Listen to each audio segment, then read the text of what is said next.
You have any final words you want to say, or any you want to sing? I don't know. I just next time I can sing for you for sure.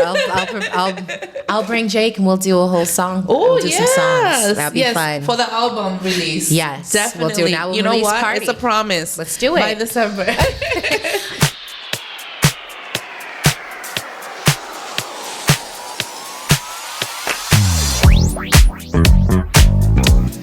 Hi everyone, welcome to Cold Castle Podcast. Here on my episode number 9. How exciting! Talking about some of the things that I'm passionate about. Is one of those is the city of Methuen. Methuen. I arrived in Methuen in 2001 from the Dominican Republic. I remember the day, August 8th, 2001. I came with my mother, my uncle. For the first time to the U.S. I attended the CGS, which is the Comprehensive Grammar School, in the 5th grade. I was in bilingual classes there, and I just always been in the city. I did live in Lawrence for some little bit, I love Lawrence too, but I love Methuen, and I love the fact that my children also attend Methuen schools, and one of those representations, one of those passions that I care so much about comes with Eunice. This is Eunice. Say hi. Hi everyone. I'm so excited to be here. Thank you so much. Like I told you, I am, this is not a storyboard, things that I'm just passionate about. And the city is one of those. And meeting you and learning about you and seeing how passionate you also are about the city is admiring to me. So thank you so much for all you do for the city. Let's just start with that. If you want to give your last name. So I'm Eunice Zeigler. Yes. And I guess we're talking about a little bit of my story. Yes, right? We're gonna learn about you. So if you want to kind of break it down to what you used to do in the past here in the city, how did you start working with the city and in what capacity? Yeah, so my family is originally from Malden, Mass. Set out to Massachusetts, raised and born. And then we moved to Methuen when I was about 12 and a half, 13. And so I didn't do my grammar school here. I went right into high school. Right? And as a new transplant to the city, going into high school, you had to, be creative in how to make friends. And so I was always someone who was creative, thinking outside the box.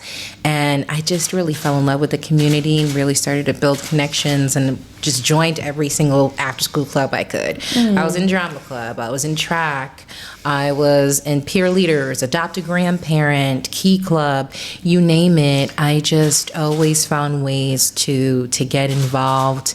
I ran for class president. I didn't win, but but you did the work. I did the work, and I'm a creative soul, so it gave me an opportunity to share one of my poems in front of the whole student class. And so I became the girl, the poet. I became that girl, right? That people were like, oh, the passionate girl, the passionate one that really cares. And that just kept. It was something that I just kept with, you know, because growing up, both my parents were nurses, both very heavily involved in the community. I'm proudly Afro-Latina, Haitian American woman, and it is ingrained in everything that I do. So my sense of community, my sense of connection with others is real. And so whatever space I'm in, I find a way to build that, right? I feel like our time on this earth is wasted if we're not looking at using our gifts to make the community better. To make the community better. It sounds like you were always very busy. How is your schedule like today? Like, do you have, what time do you wake up? What time do you go to sleep? What are some of the organizations you're part of? Because it sounds like since high school, you have always remained very busy. So I wonder what that looks like for a woman like yourself, because there are times for myself, I have a full-time job. I'm a single mother. I have a podcast. People don't believe how much I work. I am on 7 days a week. I'm always have something to do. And it's really crazy to people. It's 5 o'clock Friday. Why are you still working? Why are you on the computer? Why are you reading? Why are you researching? So I want to kind of learn a little bit about what your day-to-day looks like. I know it's a random question, but I want people to know how busy you are and how much effort you put into the community. Well, it's not random, right? makes sense, the question, because we're talking about, well, I'm saying that going to school full time, I was going to school full time, and in all these extracurricular activities that continued through college. And so in school, I learned how to prioritize, right? There are 24 hours in the day, so you make time for what's important, right? Number one, it's important to care for yourself because you can't pour from an empty cup, right? So you ask what time I wake up. It depends on the day, honestly. Sometimes, like, I'll wake up at 4 and just feel like I just have so many things on my mind that I want to write down, and I want to get to something on the computer, or, I'm taking some time just to read, or just taking some time to process, right? Because it starts with you. It starts with setting an intention for the day. Intention setting is so very real for me, especially now where, I served on the city council of Methuen for the last 6 years. Yep. And now I am embarking on this new venture, right? So I am running for office. I'm running for governor's council, which we'll talk more about in a little bit. But I am a candidate for office. I'm working full-time. I'm working as Vice President of Strategic Planning and Administration for Emmaus, Inc. in Haverhill. So we focus on emergency housing and affordable housing programs here in the state. So, it's a executive level position. Yep. I am married, right? I'm an artist as well, and play in a band, and I'm in other organizations, right? Yes, so I see you all over the city and everything. You always, every time you catch me around, you're like, go to this, this is next, this is next. You're always advocating for that. That's why I wanted to know, like, what your day-to-day looks like. Of course, you have to wake up at 4 o'clock in the morning for all the greatness that you offer, of course. Now, going back to, your role in the city of Methuen. So you are City Council of Methuen. So I was. So in Methuen, our charter states that you can serve 3 2-year terms. So I ran for office for city council 3 times in Methuen, was elected 3 times. Okay. And that's the cutoff, right? Okay, so you can do it again in a few years from now, or is it just in a row? Like, right? Okay, so in a row. Sense. So you can serve 6 years in a row, and then you take a break or go to something else. Okay. And then you can return if you'd like. And What district was it specifically? This district, East District, baby. Is there like a finger sign for East? I don't know. No, we don't like really. This, we're not really cool like that. I don't know. You remember this? Because East Side. We have here a photographer. Shout out to him. He's Asnan Photography. He's amazing.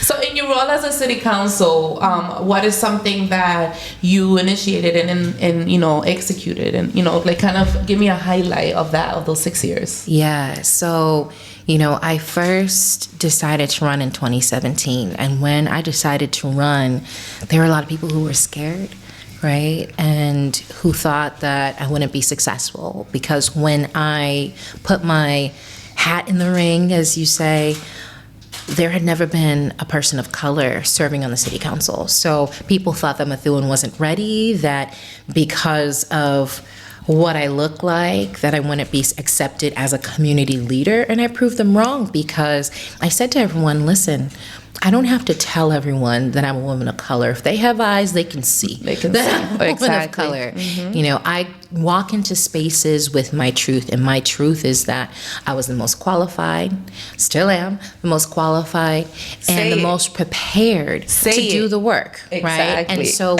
I did the work, right? So I went door to door. I talked with my neighbors and just let them know. I remember when you were running, and I was like so amazed. I know your husband. That's how I met Eunice. We used to work together in a nonprofit organization here in Lawrence.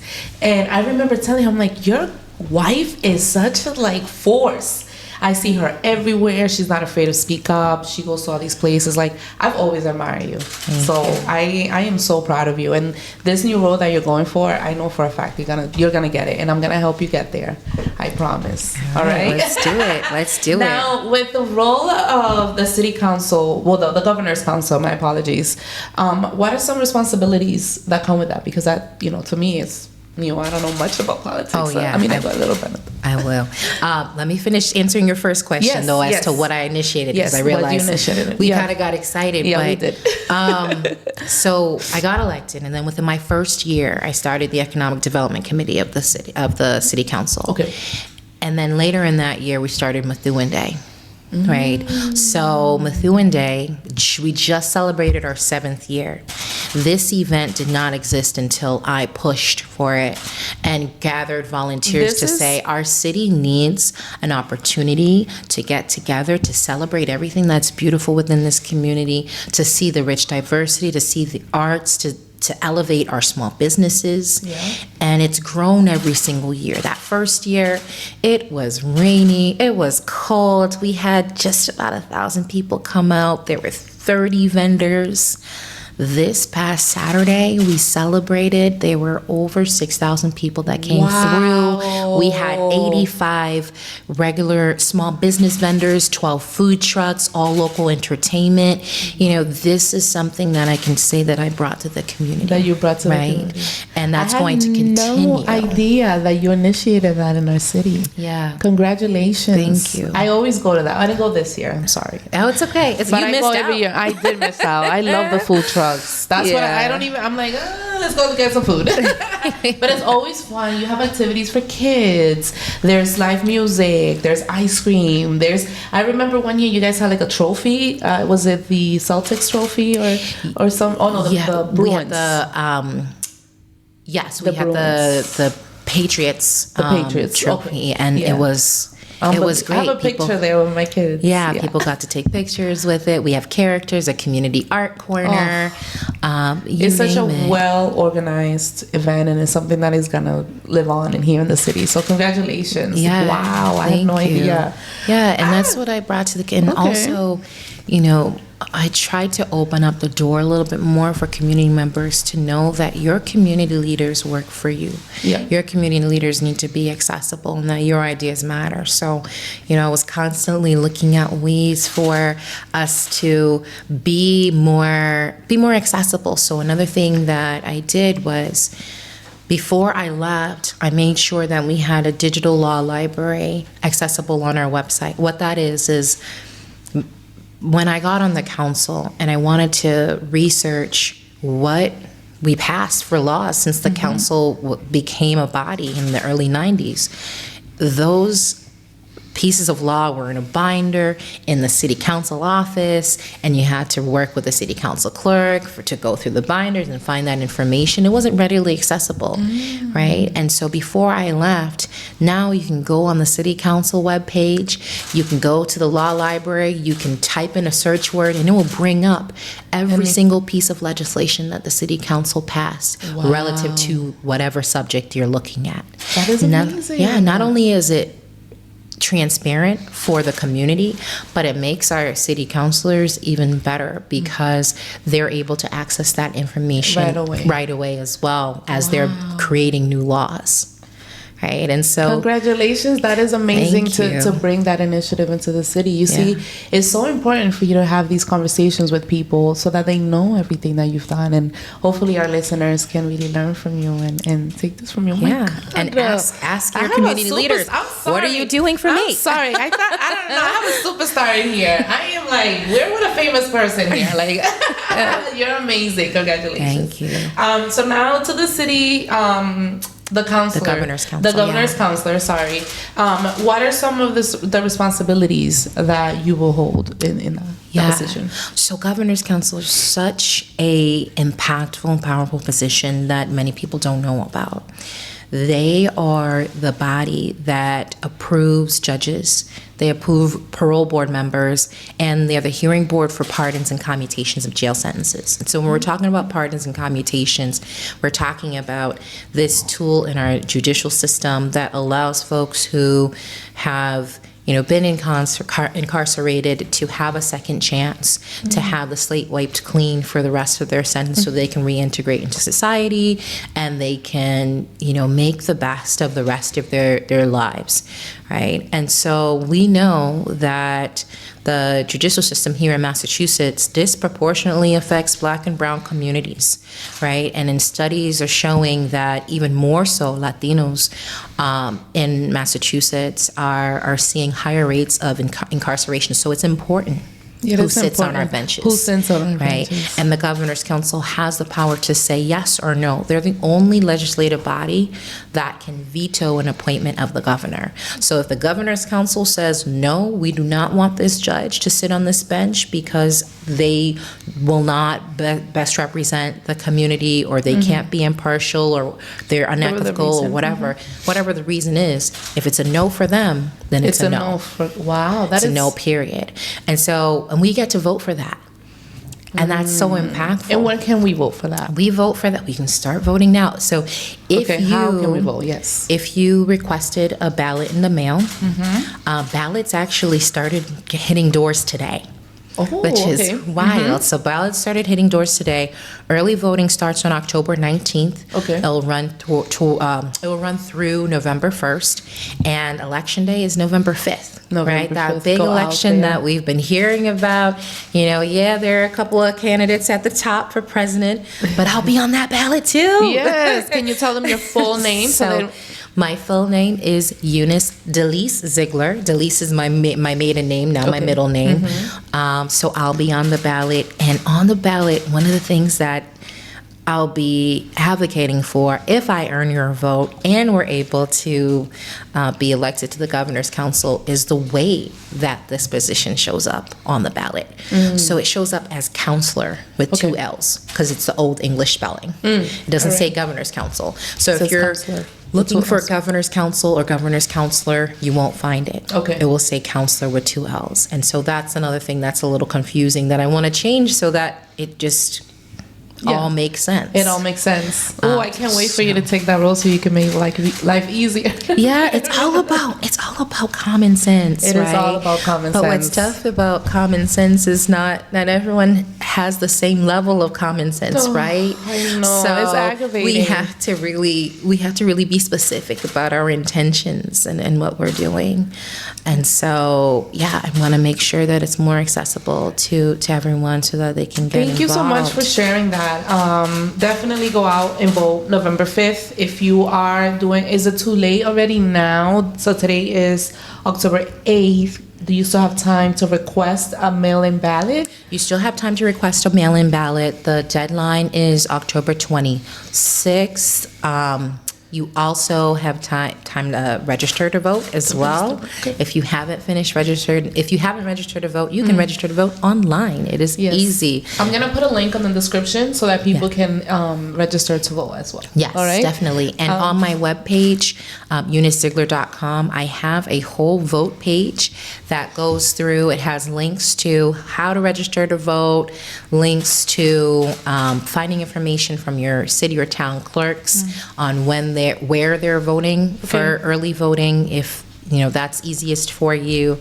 But there are so many ways: voting by mail, voting early, voting on election day. Polls are going to be open from 7 a.m. to 8 p.m. So you can go before work, on lunch break, or after work. Recently there had been some commotion in the city. There was a sudden passing.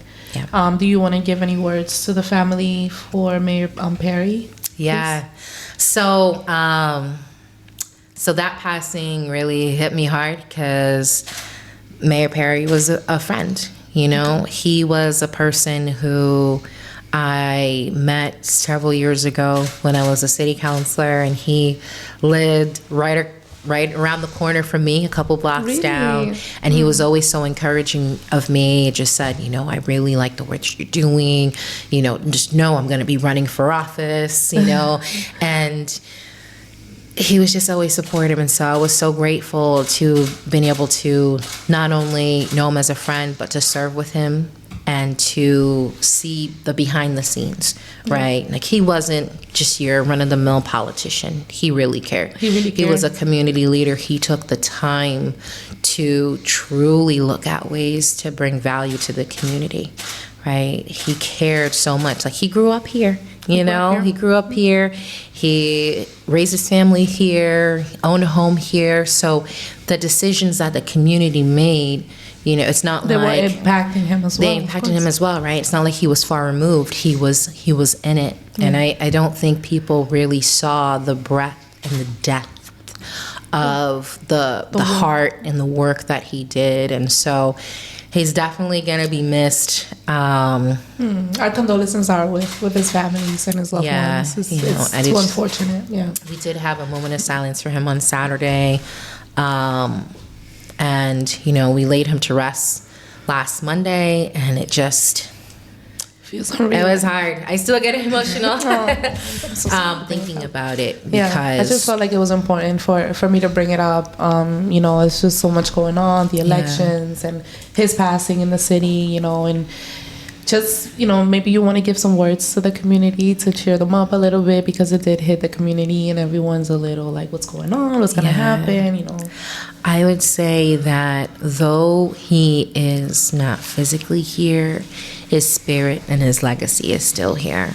Everyone that he's worked with, all the projects that he's touched, anything that he's had a hand on has been flourishing in this city. And we're going to continue to see the benefits from it, especially in the leaders that still remain that connected with him, right? We're going to see to it that his legacy carries on and that we continue that good work. He was the base, and everything that comes after is definitely going to continue. So thank you so much.